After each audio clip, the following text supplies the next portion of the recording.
لله والصلاة والسلام على رسول الله وعلى آله وأصحابه ومن والاه.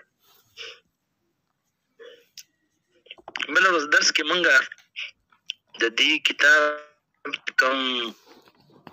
مؤلفین دي یا د دې نظم کوي دي د هغې مونږ ذکر کړو، خو هغه بیا ملګرو دا تپوس کولو چې تحریرات څه ته وایي یا فایدې څه ده یا څه دغه د نن به هغې باندې لږه خبره کوو، نو بیا مخکې ځو انشاءالله. د تحریرات دا جمع ده او د دې واحد د تحریر، او په لغت کې د تحریر ګڼې معنی دي. یو معنی ده تحقیق کول، د تحریر اوله معنی ده تحقیق کول، دویمه معنی ده پخول، پخته کرنا، پخول، او دریم معنی ده اصلاح کول، اصلاح کرنا. دا درې معنو سره دا تحریر راځي. دې وجه نه چې کوم انسان د خط صحیح کول کوي نو یې ته وایي تحریر الکتابه. دغه شان چې څوک وزن کوي او وزن تاسو وینئ دا وزن والا یو شی ورچي بل ته راکموي نو حرر الوزن ورته وایي. او دغه شانتې چې څوک نښه صحیح کوي یعنی خپله نشانه صحیح کوي، ډز باندې یا غشي باندې او هغه څیز ویني ولي دی ته وایي حرر الرمي. نو پخته کول، تحقیق کول، تحقیق کول دا معنی ده.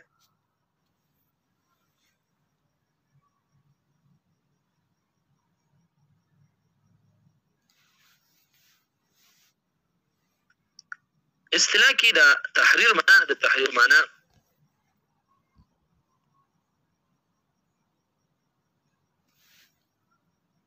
می او زیادتی باندې مکمل نظر ساتل، یعنی قراءات قرآنیه د غلطین او د خلل نه د ترکیب وغیره نه محفوظ ساتل، دې ته تحریر وایي. عربی کې د دې تعریف علماء کرامو کړی دی او فرمایي چې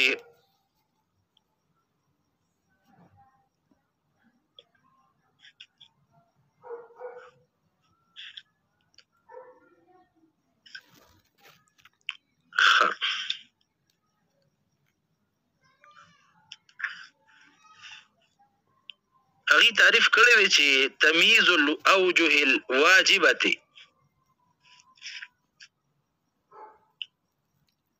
تمییز کول او جدا کول د هغه وجو چې هغه واجبه دي، المختلف فيها عن الراوي چې هغه د یو راوي نه پای کې اختلاف دی، بناء على عزوها الى الطرق الى طرق ذلك الراوي. په دې بنا باندې چې کوم طرق د دغه راوي نه راغلي دي په هغه بنا باندې هغه وجې د هغې جدا کول، وتخلیصها من الترکیب والخلط، او دغه وجې دا د تخلیط او د ترکیب نه هغه جدا کول. دې وجې نه علماء کرام فرمایي چې قراءات د بعضو قراتونو سره خلط ملط کول دا غلطي ده. سخاوي رحمه الله فرمایي او قسطلاني رحمه الله فرمایي چې په قاري باندې دا خبره واجب ده چې هغه طرق کې ترکیب او اختلاط نه اجتناب وکړي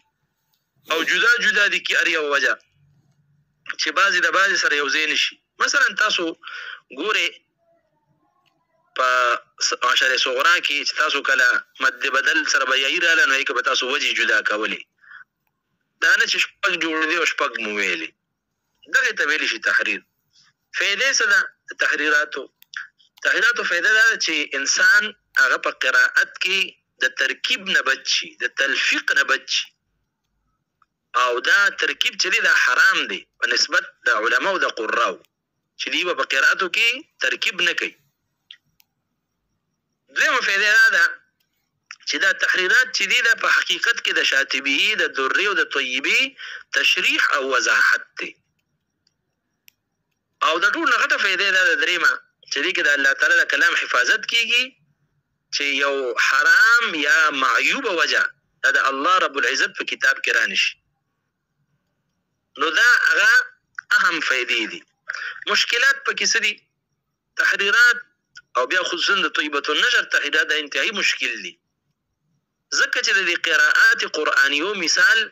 دا د حدیث په شانته دي، د روایتو په شانته دي چې په هر یو روایت باندې بحث او تحقیق کیږي. او ظاهره خبره ده چې په یو حدیث باندې چې څوک راکړي چې دا راوي کوم ځای پیدا شوی او چانه سبق کول اګران کار دی. دی وجنه د دې فن زده کوونکي او په دې فن باندې پوهیدونکي خلک انتهایی کم دي.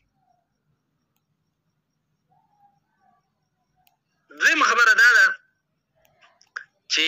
د دې تحریراتو آغاز د کوم ځای نه وشو، یعنی کومه زمانه وه چې هغې کې د تحریراتو آغاز وشو. نو علماو لیکلي دي چې 4مه یا 5مه هجرۍ کې د تحریراتو آغاز شوی دی. یو عالم دی ابن مهران رحمه الله 381 هجرۍ کې وفات شوی دی او د هغه کتاب دی الغایه. او دغه شان امام دانی صاحب د دور نه چې هغه 444 کې وفات شوی دی او دی مختلف دانی صاحب بیا ډېر کتابونه دي، التيسير دی، المفردات دی، جامع البیان دی، الاقتصاد دی. دغه وخت نه تحریرات چې کوم دی هغه شروع شو. او بعض علما وایي چې کله نبی علیہ السلام صحابو ته قرائت شروع کړو دغه وخت نه تحریرات شروع شوي دي، ځکه نبی علیہ الصلوۃ والسلام به فرمایل وی چاته چې څنګه قرآن ښودلی دی هغه دی ما شانتي وي فقرؤوا كما علمتم. او د بخاری شریف حدیث په دې دلالت کوي چې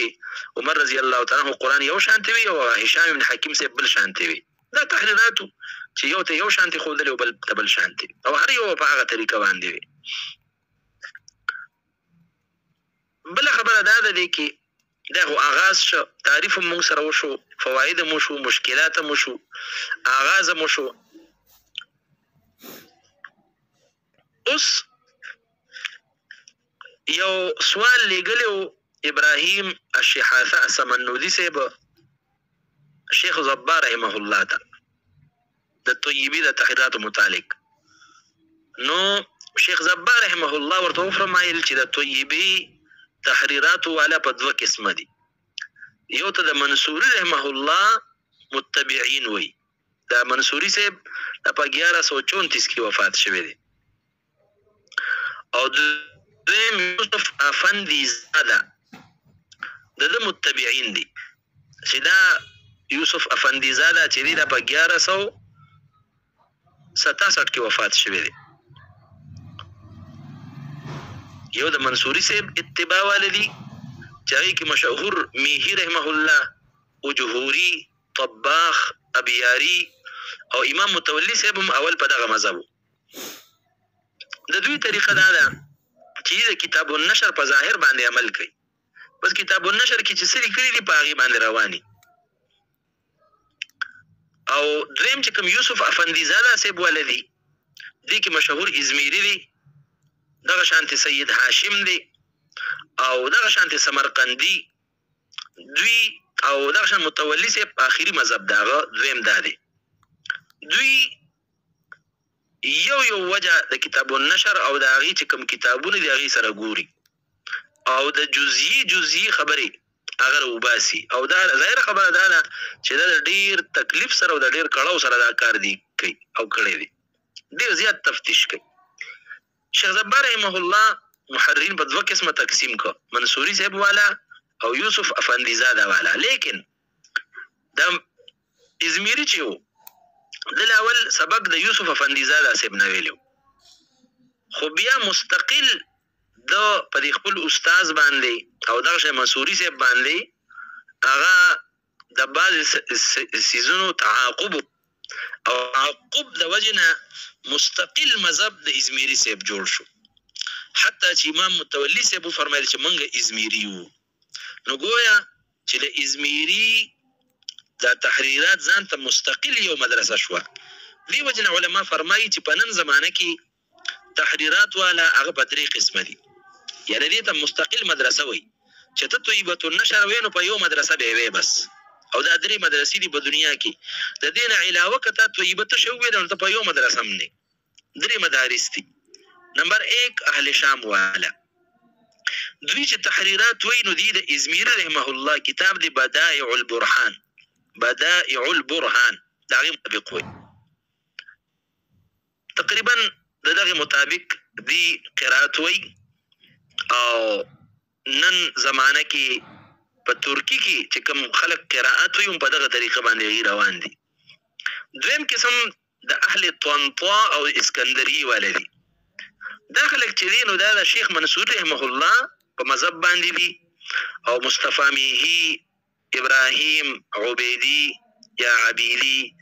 او طباخ او دا شانت سنطاوی او عبدالرحمن خلیجی رحمه الله او زمونږ بعضی استادان یعنی شیخ علی بن سعد غامدی سے په دغه مذهب باندې دي. اگر چې غامدی سے اوس دغه نه خپل ځان ته یو رائے جوړه کړې ده او تحریرات ابن جزری ورته وی دا خپل یو مذهب دی او هغه باندې هغه په سلور جلد کې شاګردانو اجراولي کله مشرق اليسر نو دا غزان ته یو مذهب دی کې دی. خو بهرحال هغه د یو واسطه سره د عبدالرحمن خلیجی صاحب شاګرد دی، عبدالحمید اسکندری په واسطه سره. دریم قسم چې دی هغه قاهری والي دي او دا هغه خلک چې دا د امام متولی صاحب په مذهب باندې دي او دا هغه چې کوم تحریرات دي فتح الکریم او دا غي شرح او روض النظیر په دغه باندې دي لکه شیخ زبار رحمه الله، شیخ سید عامر عثمان صاحب، احمد عبدالعزیز الزیات صاحب، ابراهیم سمنودی صاحب او دا شان شیخ جابر مصری صاحب او زمون چې نن سبا کوم استادان دي شیخ یسری عوض صاحب او قاری ابراهیم میر محمدی حفظه الله تعالی په دې مذهب باندې دي. اگر چې زمونږ د نور استادان چې دي شیخ عمر عبدالله صاحب دي د دوی ځان ته یو نهج دی، بهرحال هغه انتهایی ګران نهج دی نو هغه ځان ته یو نهج دی پکې. هغه باندې ډېر کم خلک دي. کویت یو عالم دی شیخ رمضان هدیه نبی نومې دی حفظه الله تعالی، دا شیخ عمر عبدالله صاحب استاد دی. دا چې نور ډېر علما کرام شته چې اوس د دوی مذهب دا دی چې دوی به د متولی صاحب نمبر راځي او خپل دلایل دي ور سره پاغي باندې دوی روان دي. بعض وخت ډېر برزي لکه شیخ رمضان نبی هدیه صاحب چې دی ډېر وجود په کتابو نشر کې منشتاغه چې هغه نه قرات وي هغه ورته پڑھاوي او عمر عبدالله صاحب هغه محتاط دی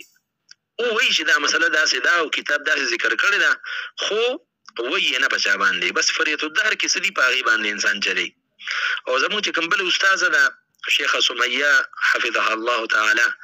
داغي رائے دا اغم د قاری محمد ابراهیم محمدی صاحب دی والا رائے باندې دي د تحریراتو تحقیق کوي اخر پورې رسی چې کتابونو سری کړی دي جزری صاحب سری کړی دي خو وای هغه وجه چې کومه د استادانو نه ویلې ده بس سیوای نه وای یعنی نه کومه وجه ونه سیوا کوي. عمر عبدالله صاحب دي چې دی هغه تحقیق کوي چې تحقیق کوي نو هغه وجه بیا سیوا کوي چې دا پاتې شوی دوی سره دلایل دي هغه دلیل که تاسو نو تاسو مې چې دین حج صحیح دی د هر یو دلیل چې تاسو وره هغه خپل دغه باندې صحیح روان دي. خو بهرحال د استادانو نو وتل نه دي بکار چې څنګه طریقې باندې ویلې دي په هغه طریقې باندې هغه ویل بکار وي ان شاء الله چې دې طریقې سره انسان وي نو داغه د پاره صدا مثلا نه وي یعنی تبه ځان د مدرسه دغه کې چې لکه څنګه مذاهب دي فقہ کې چې رزف امام ابو حنیفه سے په مذهب باندې ما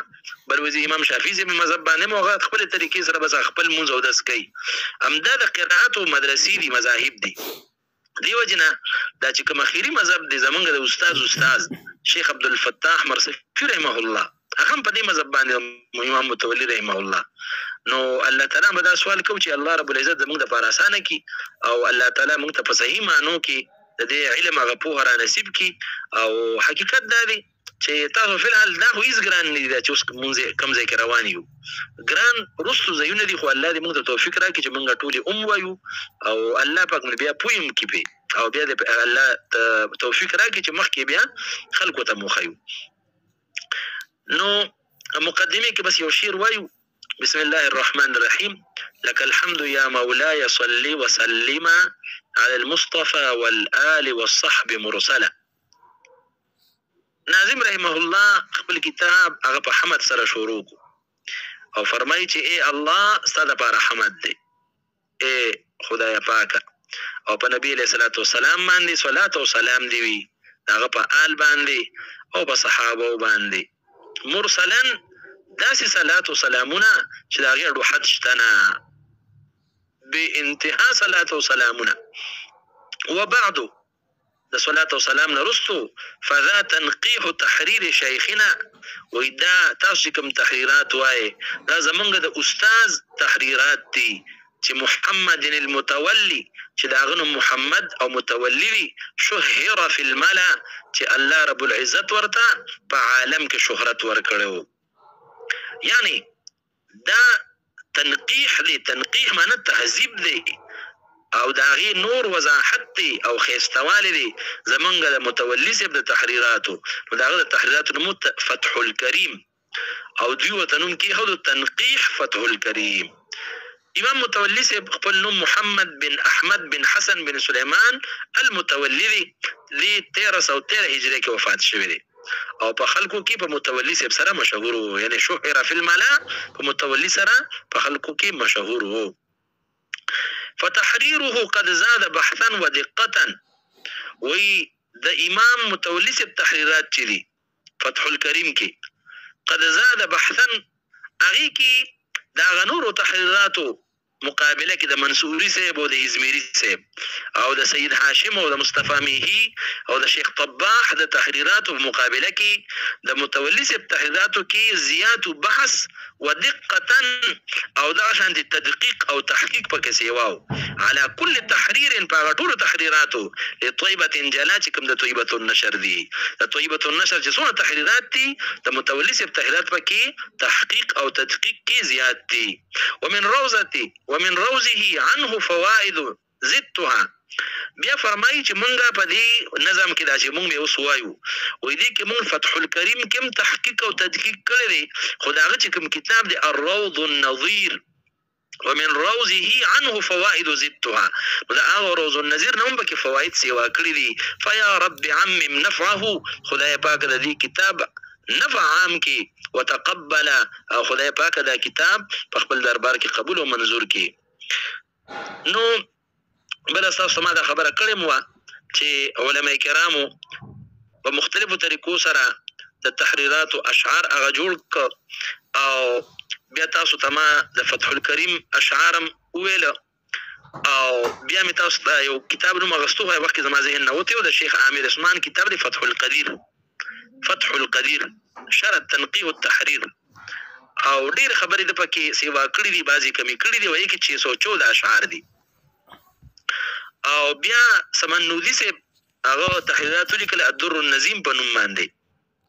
خو بهرحال دغه اشعار چې دي 1200 اشعار دي نو اریو بیا ځان ته شرح کړی دا او ان شاء الله منګه به صرف دا وایو چې کم پدری ونه کس دی مرتب کړی دا الله تعالی دې دا پوي توفیق راکړي او الله تعالی مو دې توفیق نصیب کړي چې منګه مخکې دا علم ورسو مو سره یوازې پاتې نه بلکې عالم کې خور کو وصلى الله تعالى على خير خلقه محمد وآله وصحبه أجمعين كافي دي دون خجي